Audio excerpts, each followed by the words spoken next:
बिस्मिल्लाहिर्रहमानिर्रहीम। ज़बीउल्लाह बुलगन आपसे मुखातिब हूँ। लोग अक्सर ये पूछ रहे हैं और सोच रहे हैं कि पंजाब में, सूबा पंजाब में पाकिस्तान मुस्लिम लीग काफ और पाकिस्तान तहरीक इंसाफ के जो जॉइंट वेंचर चल रहा है और इनके इत्तेहाद के बदले में जो नई हुकूमत वजूद में आई है जिसके वज़ीर आला जनाब चौधरी परवेज़ इलाही साहब हैं, तो क्या ये जो बेल है इत्तेहाद की ये मंडे चढ़ेगी भी कि नहीं चढ़ेगी और ये कब तक ये गवर्नमेंट रहेगी? क्या पीटीआई पाकिस्तान तहरीक इंसाफ यानी और पाकिस्तान मुस्लिम लीग काफ के दरमियान जो है वो कोई इख्तलाफ पैदा हो रहे हैं या इख्तलाफ पैदा हो चुके हैं और ये कब तक सांझ जो है ये चल सकती है?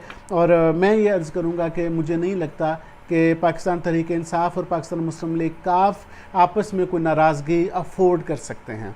वो ये नाराज़गी अफोर्ड कर ही नहीं सकते। बाज़ दफ़ा आपको अपने घर में और बाज़ दफ़ा जंगल के अंदर जो है वो इसलिए इकट्ठा रहना पड़ता है कि दुश्मन हमला ना कर दे। उन्हें पता होता है जब हम अकेले अकेले हो जाएंगे तो शेर खा जाएगा, तो इसलिए फिर वो इकट्ठे जो हैं वो चरागाह में जानवर फिरते हैं। खैर, मैं और तरफ चला गया। ये अर्ज़ करना चाहूँगा कि पाकिस्तान तहरीक इंसाफ और पाकिस्तान मुस्लिम लीग काफ दोनों को मालूम है कि अगर हम पंजाब में एक दूसरे के साथ खफा और नाराज़ हो गए तो यकीनी तौर पर फिर पीडीएम जो है उनकी गवर्नमेंट आएगी। और इसमें और बहुत सारी बातें हो रही हैं। ये कहा जा रहा है कि एक प्रपोज़ल नया दिया जा रहा है चौधरी परवेज़ इलाही साहब को कि वज़ीर आला आप ही रहेंगे, आप ही वज़ीर आला होंगे, लेकिन इन 10 लोगों को लेके आप पीडीएम की तरफ आ जाएं और पाकिस्तान पीपल्स पार्टी और पाकिस्तान मुस्लिम लीग नवाज़ के साथ मिल कर के आप हुकूमत बनाएं और आप हमारे भी वज़ीर आला होंगे। लेकिन मैं समझता हूं कि चौधरी परवेज़ इलाही और उनके साहबजादे चौधरी मुअन्नस इलाही अब जिस लेवल पर जा चुके हैं, अब मुझे नहीं लगता कि पीडीएम की ये ऑफ़र वो कबूल करेंगे। और जिन लोगों को ये ख्याल है, जिन लोगों का ख्याल है कि शायद कोई ऐसा फ्यूचर में हो सकता है, मेरा ख्याल है कि ऐसा नहीं। कोई बहुत बड़ी मजबूरी बन जाए तो अलग बात है, कोई बहुत बड़ी मजबूरी। अब वो मजबूरी क्या हो सकती है? जैसे कि आपके इल्म में है कि पाकिस्तान मुस्लिम लीग काफ के सरबराह चौधरी शुजाअत हुसैन इलेक्शन कमीशन में जो पटिशन दायर की हुई है उसकी हेयरिंग थी, आज भी उसकी हेयरिंग थी। अब वो 2022 के अगस्त 2018 में अगस्त 2022 में 18 अगस्त को वो उसकी नेक्स्ट डेट जो है वो दे दी गई है। और उसमें आज की इस हेयरिंग में कामल अली आगा भी पेश हुए उसमें, और चौधरी शाफी हुसैन और चौधरी सालिक हुसैन पेश हुए। तो अगर तो वहाँ से कोई ऐसा फैसला आ जाता है इलेक्शन कमीशन से कि जिसमें चौधरी परवेज़ इलाही साहब को ये पंजाब में ये लगे कि मेरे ये जो 10 अरकान हैं ये नाअहल हो सकते हैं, तो शायद जाकर चौधरी परवेज़ इलाही, मैं फिर कहूँगा शायद जाकर चौधरी परवेज़ इलाही इस अंदाज से सोचें कि अगर मैं पीडीएम का हिस्सा बनूं कि ना बनूं। लेकिन मुझे नहीं लग रहा। मैं अगेन एंड अगेन आपसे ये कह रहा हूँ कि अब ये पाकिस्तान तहरीक इंसाफ और पाकिस्तान मुस्लिम लीग काफ का ये जो पंजाब में एक इत्तेहादी सियासत है ये मुझे कैरी होती नज़र आ रही है और जिसमें दोनों का ही फ़ायदा है। पाकिस्तान तहरीक इंसाफ अपने पंजाब के अंदर जो उनके एमपीएज़ हैं और उनके जो हारे हुए उम्मीदवार हैं उनके हलकों के अंदर वो चौधरी परवेज़ इलाही की मदद से वहाँ तरक्याती काम करवा सकते हैं, अपनी जड़ें मजबूत कर सकते हैं और आने वाले इलेक्शन के लिए जो है अपने उन उम्मीदवारों को मज़ीद मजबूत और तगड़ा कर सकते हैं। और चौधरी परवेज़ इलाही भी यकीनी तौर पर ऐसा ही करेंगे कि वो अपनी पार्टी के जो लोग हैं उनको, अभी उन्होंने मेरे ख्याल में 8 से 9 लोगों को अपना पॉलिटिकल एडवाइज़र मुकर्रर किया है जो पाकिस्तान मुस्लिम लीग काफ के पंजाब के तंजीमी लोग थे।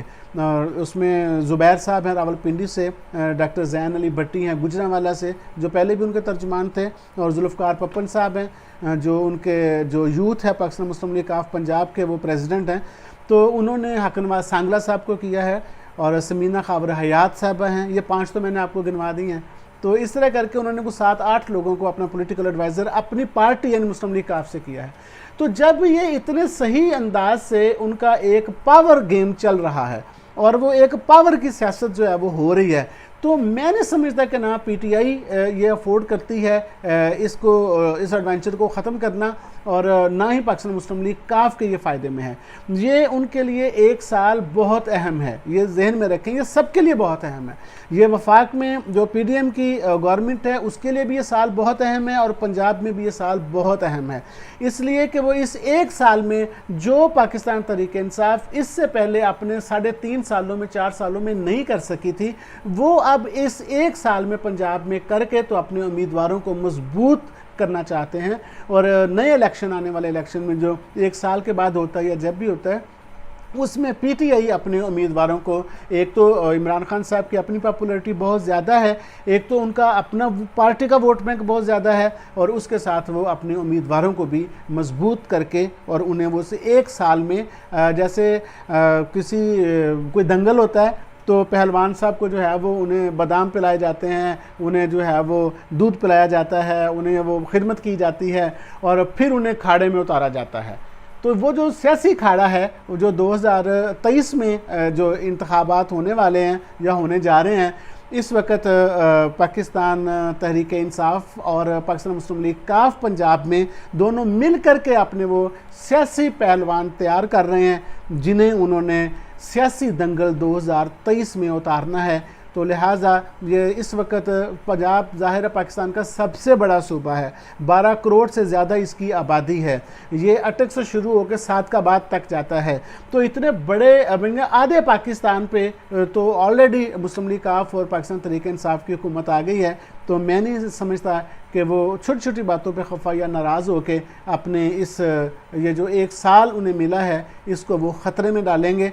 तो लिहाजा सीधा सा जवाब है कि पाकिस्तान तहरीक इंसाफ और पाकिस्तान मुस्लिम लीग काफ ये एक साल के लिए मौजूद हैं, और ये मिलकर ही नेक्स्ट इलेक्शन भी लड़ने जा रहे हैं। तो लिहाजा इनकी जो सियासी इत्तेहाद है पंजाब में, फ़िलहाल उसे कोई बड़ा ख़तरा नज़र नहीं आ रहा।